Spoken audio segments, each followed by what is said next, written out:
बड़ी बात है कि देश आजादी के कई सालों पहले उन्होंने देश को आजादी के लिए किस प्रकार संघर्ष करना चाहिए, अपने स्वशासन के किस प्रकार लड़ना चाहिए, वो देश में जितने शहीद हुए उनको एक रास्ता दिखाने का काम किया है मालिक टंट्या मामा ने। साथियों, यहाँ पर भाषण देने के लिए कुछ गाइडलाइन थी। बताया गया था कि किसी पार्टी के ऊपर नहीं बोलना चाहिए, किसी नेता के ऊपर नहीं बोलना चाहिए, लेकिन आप लोगों के लिए, हमारे लिए बहुत अच्छी बात है वो गाइडलाइंस मैंने पढ़ी नहीं है, तो थोड़ा बहुत आप एक्सेप्ट कर लेना और थोड़ा बहुत मैं मंच से भी माफी मांग लूंगा मैं।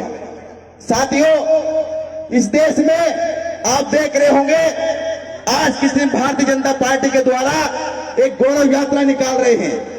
जो लोग 20 सालों से सत्ता की मलाई खा रहे हैं वो हमारे घरों में आ रहे हैं और क्या बोल रहे हैं, जनजाति गौरव दिवस मनाओ।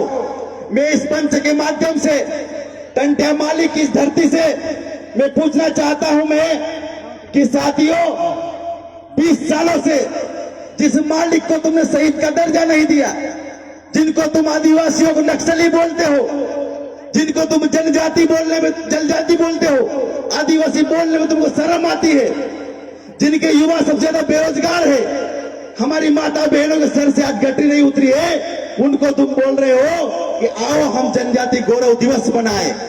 हम किस बात का जनजाति गौरव दिवस मनाएं हम साथियों?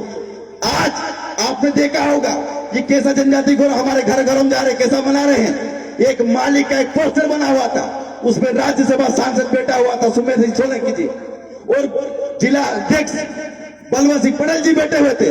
उससे बकायदा मालिक की पूरी खोपड़ी पर एक बोतल लगी थी पानी की। तो इनको सिर्फ हमारे शहीदों का सम्मान नहीं करना है, इनको सिर्फ राजनीति रोटी सेकना है।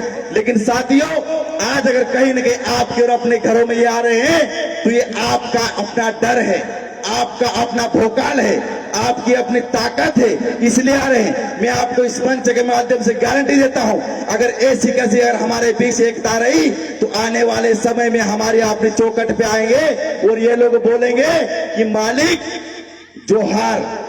सिर्फ आज तो इनको हमने जोहार बोलना सिखाया है, इनको मालिक भी बोलना सिखाएंगे, हमारी चौखट पर आकर ये बोलेंगे। इसके लिए साथियों, हमको ऐसी कैसी एकता बनाए रखने पड़ेगा। साथियों, इससे बीच हम देख रहे थे गाना बज रहा था, यहाँ पे तमाम लोग भीड़ लग गई थी आसपास। साथियों, हम सबसे पहले, हमारी सबसे बड़ी कमजोरी है नाचने कूदने में, हम सबसे बड़े आगे रहते। अभी दादा जैसे भावलाल दादा ने बताया कि साथियों हमको बेचारी की मजबूत होना पड़ेगा, हमें को पढ़ना पड़ेगा। कितने लोग पढ़ते हैं यहाँ पे? अरे हम जब पढ़ेंगे नहीं हम उनसे क्या लड़ पाएंगे जो हमारे खिलाफ पूरा साहित्य बनाकर लगते हैं कि आदिवासियों को आदिवासी नहीं बोलना है। ऐसे ऐसे साहित्य भरे पड़े हैं और हमारे ही लोगों को पढ़ाते हैं और हमारे ही लोगों को हमारे सामने खिलाफ करते हैं। तो हमको वास्तविक साहित्य पढ़ना पड़ेगा, हमको सुनना पड़ेगा। हम मानते हैं हमारे यहाँ कोई मरता है तब भी नाचते, शादी में भी नाचते, चढ़वाई में भी नाचते, तमाम जगह पर नाचते, लेकिन सबसे बड़ी प्राथमिकता देना चाहिए साथियों हमें सुनने के लिए। 6 किलोमीटर दूर से आए साथियों,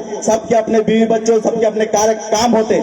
आज देख रहे हम लोग, अगर थोड़ा सा गाना बजता है हम ठुमकने लग जाते। आदिवासी ठुमकने के लिए पैदा नहीं हुआ है। अगर आज भी हम नाचने कूदने में पैदा हो गए साथियों, तो हमारे मरने पर कोई नाचने वाला, डोली उठाने वाला नहीं मिलेगा आदिवासी। सच्चा जो इस बात को ध्यान रखना पड़ेगा।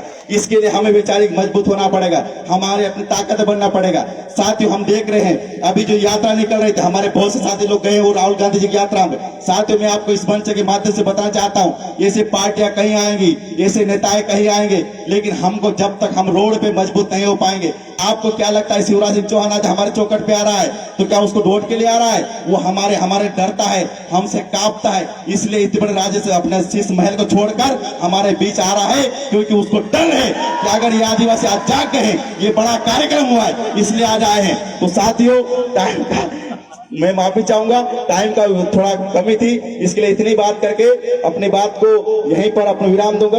संभल के लिखा है, टाइम का लिखा है। तो बहुत बहुत धन्यवाद साथियों, इसी के साथ मैं अपनी बात को विराम दूंगा और मंच से मैं माफी चाहूंगा साथियों कि कहीं मेरी बात को अगर कोई चोट लगी हो, लेकिन ये